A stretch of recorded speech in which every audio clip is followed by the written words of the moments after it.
What's up, guys, and welcome to the Blues and Stripes. So I was prepared to do a short review for this one, assuming we didn't lose. And while we did get the win, frankly, there was nothing convincing about this, and if anything, it just compounds upon the doubts that I had after our Sunderland loss.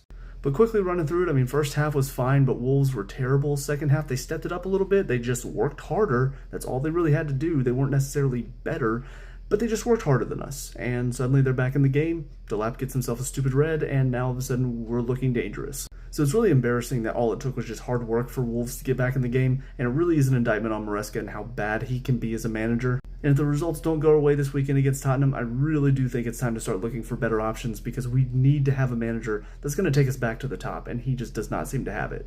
But looking at some of the standout underperformers in this match, first of all, Jorgensen once again showed his frailties in goal and showed that we cannot rely on him in pressure situations. I think Tosin once again looked very weak in the back, and Gusto once again had a lot of issues in his game. I thought Santos looked fine in the first half, but the second half really dropped off and looked very poor. And Buonanotte wasn't really involved for this match, which is disappointing considering he's been a useful option for us in the past. But definitely the worst of the bunch was Delap, and it's hugely disappointing that we finally get our striker back that everybody's been claiming is going to turn everything around. We're finally going to have a true number 9, and then he immediately gets himself sent off and can't feature for us in the weekend.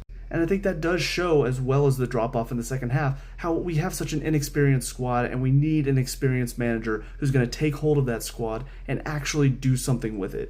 So good to get through the next round, but definitely didn't do anything to assuage my fears of Maresca as a manager and how bad he can be. So we'll see how this weekend goes, but I'm definitely not looking forward to it now. But I will see you guys at the preview for that match in a couple days. Till then, hope you guys have a great day. I'll talk to y'all later. Peace out.